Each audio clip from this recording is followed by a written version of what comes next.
Kehadiran Pak Jokowi ke Rusia dan Ukraina baru-baru ini guys telah menjadi headline news di publik Amerika. Wow, jom kita saksikan video ini guys.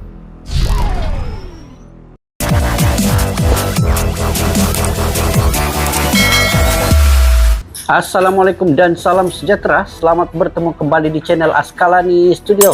Pada kalian yang sudah sudi bertandang ke channel ini, saya mengucapkan ribuan terima kasih dan selamat bergabung guys ke dalam channel yang kecil ini. Saya mendoakan kalian semoga dikurniakan, limpahkan rezeki kalian, diberikan kalian kesehatan dan juga sentiasa sukses kalian dalam apa jua bidang yang kalian usahakan. Semoga keluarga kalian juga sentiasa dilindungi dan dirahmati oleh Allah Subhanahu wa taala. Amin ya rabbal alamin. Oke, insyaallah guys. Pada hari ini sekali lagi kita react terkait dengan kehadiran Pak Jokowi ke Rusia dan Ukraina. Walaupun beliau telah kembali ke Republik Indonesia, telah sampai di Indonesia guys, ini telah menjadi bualan dan headline news publik Amerika. Oh, ini yang saya sudah bagi tahu baru-baru ini di YouTube saya sebelum ini, video sebelum ini, bahwa Amerika sangat gusar sebenarnya dengan kehadiran Pak Jokowi di Rusia dan Ukraina. Jadi ini betul-betul terjadi apabila setiap headline news di Amerika memaparkan kehadiran Presiden Jokowi ke Rusia dan Ukraina ini. Apa cerita di sebalik headline news ini guys? Jom kita saksikan daripada mana video ini. Video ini daripada channel Sudut Pandang. Kepada yang baru ketemu channel ini, bolehlah subscribe, like, share, dan komen dengan judulnya guys ialah jadi headline news publik Amerika. Malaysia tak habis pikir dengan Presiden Jokowi, mental baja. Nah ini menjadi publik di Amerika, bukan saja di Amerika guys, juga di Malaysia sebenarnya. Wow. Oke, jom kita sama-sama saksikan guys video ini.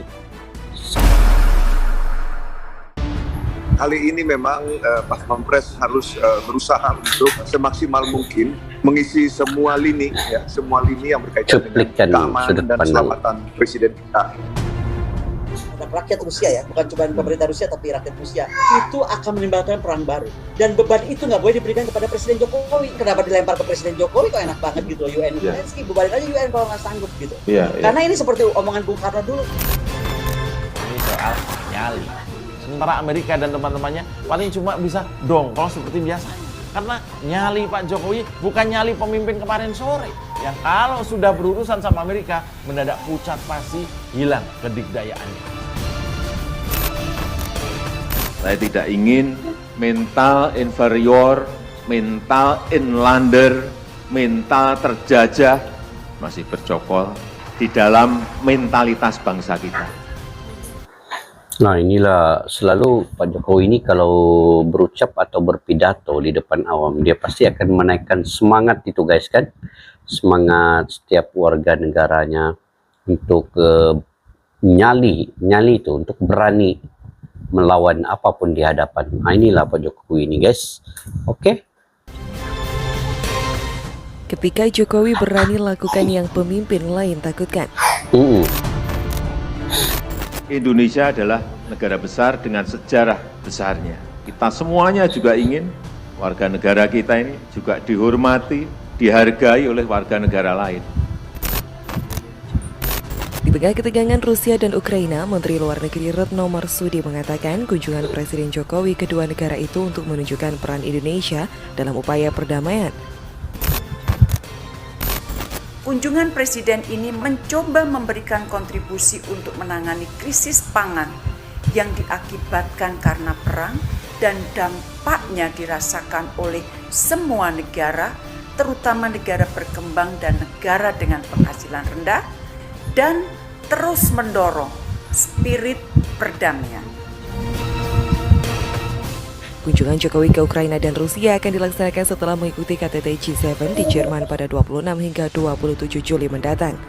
Lawatan ini akan menjadi pertanda bahwa RI1 merupakan pemimpin Asia pertama yang bertandang ke negara tersebut. Terkait pengamanan ini, Komandan Pas Pampres Maijen Tribudi Utomo menyampaikan bahwa Presiden akan dikawal pasukan pengamanan Presiden yang terdiri dari prajurit-prajurit itu yang pernah bergabung dengan sejumlah pasukan elit TNI. Sedikit gambaran, Kopassus adalah pasukan elit andalan TNI.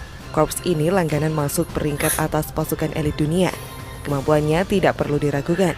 Ahli bela diri dan menembak, tetap bisa melaksanakannya tugas bahkan dalam kegelapan tanpa alat bantu.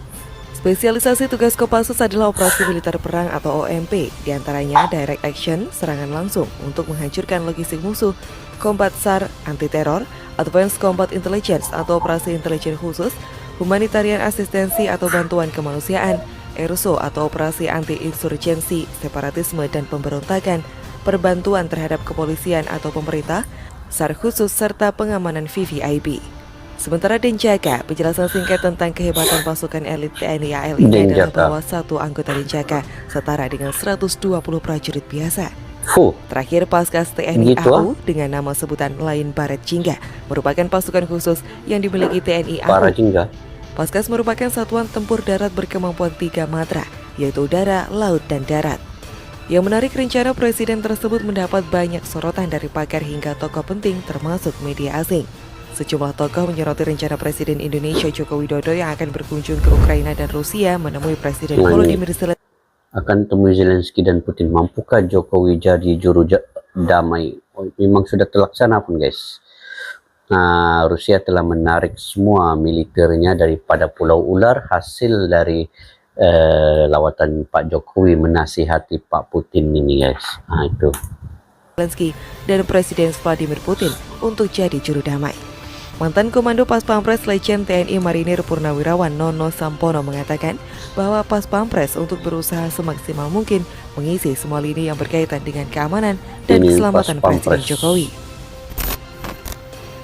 Kali ini memang Pas Pampres harus berusaha untuk semaksimal mungkin mengisi semua lini yang berkaitan dengan keamanan dan keselamatan Presiden kita.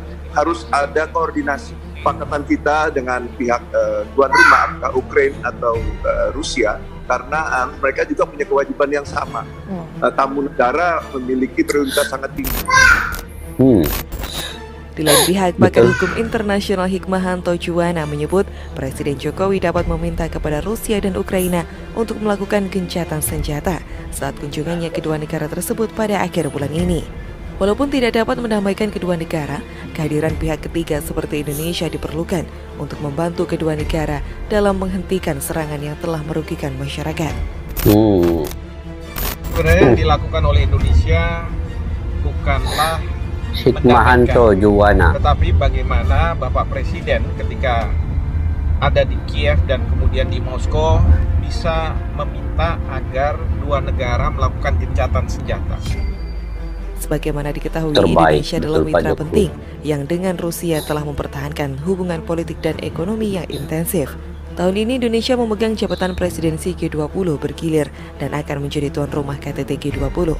Rencana kunjungan Presiden Jokowi akan memperkuat kesan politik bebas aktif Indonesia yang berorientasi pada kemanusiaan dan mengedepankan perdamaian antara kedua negara yang tengah berkonflik. Konflik Ukraina dan Rusia ini disinyalir telah membawa banyak masalah bagi dunia, baik krisis energi serta kelangkaan pangan yang memicu terjadinya inflasi yang membuat sejumlah negara di jurang resesi. Tentu kunjungan Jokowi ini diharapkan bisa menjadi titik temu perdamaian dan stabilitas global. Dalam pembicaraan, dalam perbincangan telepon dengan Presiden Ukraina, saya memperoleh update mengenai perkembangan situasi saat ini di Ukraina. Saya sampaikan mengenai harapan agar perang dapat segera dihentikan dan solusi damai melalui perundingan dapat.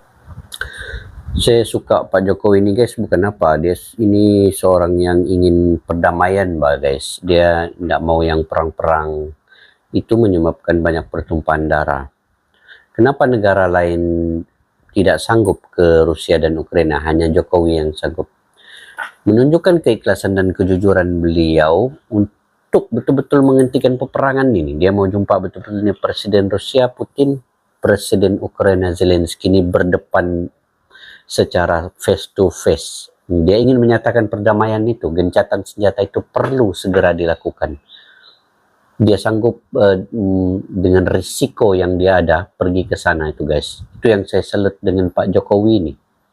Oke guys. Dikedepankan. Agenda Presiden Jokowi ke Ukraina dan Rusia pun jadi sorotan tak hanya di Indonesia, tapi juga sejumlah negara asing. Media dari negara tetangga, Malaysia, Singapura hingga Amerika turut memberitakan lawatan Jokowi yang kabarnya akan dilakukan pada 30 Juni 2022 mendatang. Situs berita negeri jiran The New Straits Times memuat berita rencana kunjungan Presiden ke Rusia dan Ukraina melalui artikel bertajuk Jokowi's Meeting with Ukraine and Russian Leaders on Humanitarian Grounds, menyorot aksi tersebut sebagai langkah Indonesia untuk mewujudkan perdamaian global.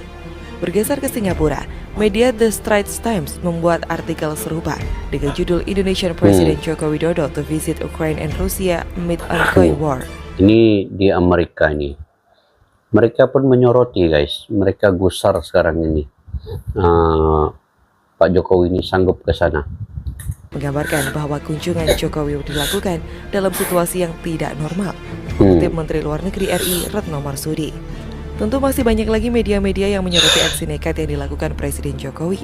Bagi beliau, hidup ini untuk ibadah. Beliau tidak hanya tekun menjalankan ibadah 5 waktu, melainkan hidupnya untuk ibadah, yaitu bekerja menyelamatkan negara hingga dunia, membangun bangsa agar bisa sejajar dengan bangsa yang sudah maju. Kunjungan Presiden Jokowi tersebut akan menjadi catatan sejarah karena merupakan kunjungan pertama pemimpin negara Asia ke Kiev dan Moskow. Semoga diberi keselamatan dan dapat memberi manfaat bagi dunia. Amin ya rabbal alamin. Saya sampaikan, Indonesia adalah negara berkembang pertama yang menjadi presidensi G20. Karena betul-betul kita duduk setara dengan negara-negara maju. Indonesia adalah negara besar dengan sejarah besarnya. Dan saya juga ingin, kita semuanya juga ingin, warga negara kita ini juga dihormati, dihargai oleh warga negara lain. Betul, tengok tuh. Apa yang ingin saya katakan guys ialah Pak Jokowinya, hidup mati Pak Jokowi ini karena Allah Subhanahu Wa Taala. Nilai keimanan yang ada dalam diri Pak Jokowi ini tidak ada pada mana-mana individu presiden-presiden lain di dunia ini. Keberanian nyalinya untuk datang ke Rusia dan Ukraina baru-baru ini demi untuk misi perdamaian saja. Tidak ada kepentingan pun untuk negara Indonesia itu sendiri. Dia inginkan kedamaian supaya rakyat Ukraina dan Rusia tidak terbunuh begitu saja, kanak-kanak, warga tua tidak terkorban tanpa ada dosa pun dilakukan oleh dilakukan puncanya oleh Amerika ini. Jadi Pak Jokowi terus menjadi sorotan di Amerika, di Malaysia juga, di Singapura, menjadi public news headlines, menjadi kepala tajuk kepada semua news-news yang ada di dunia. Itulah Pak Jokowi. Dalam sejarah kepresiden Indonesia, hanya Pak Jokowi yang datang ke negara yang berkonflik peperangan demi untuk mendamaikan kedua-dua negara. Ini sudah terbukti apabila hasil yang didapati bila Pak Jokowi selepas melawat ke sana itu, Rusia telah menamatkan militernya di Pulau Ular. Dia telah menarik semua militer itu untuk gencatan senjata. Pak Jokowi ini mempunyai wawasan yang ke depan guys. Dia ini mungkin ke 20-30 tahun dia ingin melihat Indonesia ini, nilai negara Indonesia ini dihormati, disegani oleh negara-negara luar ya sebenarnya. Dan dia ini seorang yang berani, tegas, bermisi, mempunyai matlamat, dan yang paling penting dia inginkan kepada kedamaian. Itu yang paling priority di atas yang diletakkan di mindanya. Datang ke sana dengan risiko yang cukup tinggi, bila-bila nyawa boleh terancam ya, nyawa Pak Jokowi. Walaupun dia membawa 39 orang pas pampres, tetapi sebenarnya keselamatan itu cukup menjadi risiko penting bila beliau datang ke sana. Tapi beliau sanggup untuk datang, dan itulah harga yang harus dibayar oleh Pak Jokowi. Inginkan sebuah perdamaian ke seluruh dunia ini, bukan saja di Rusia dan Ukraina sebenarnya, tetapi seluruh dunia sebenarnya. Dia inginkan perdamaian itu, dan dia ingin menunjukkan contoh kepada negara-negara lain bahwa Indonesia boleh melakukan itu sebenarnya. Dia ingin melihatkan ini kepada Amerika terutamanya. Amerika menjadi puncak kepada peperangan, tetapi Indonesia menjadi puncak kepada perdamaian. Nah, itu yang Pak Jokowi ingin nyatakan kepada seluruh dunia ini, bahwa Indonesia akan melakukan yang terbaik demi keamanan di dunia dan keselamatan seluruh warga negara di dunia ini untuk hidup lebih aman damai. Jadi guys, saya ingat itu saja video pada kali ini. Jika kalian juga punya pandangan dan pendapat tersendiri, bolehlah komentar di ruangan kolom di bawah untuk kita berbagi info bersama kalian guys. Oke, sampai berjumpa lagi. Salam perdamaian, salam persaudaraan, salam silaturahmi. Assalamualaikum, bye-bye.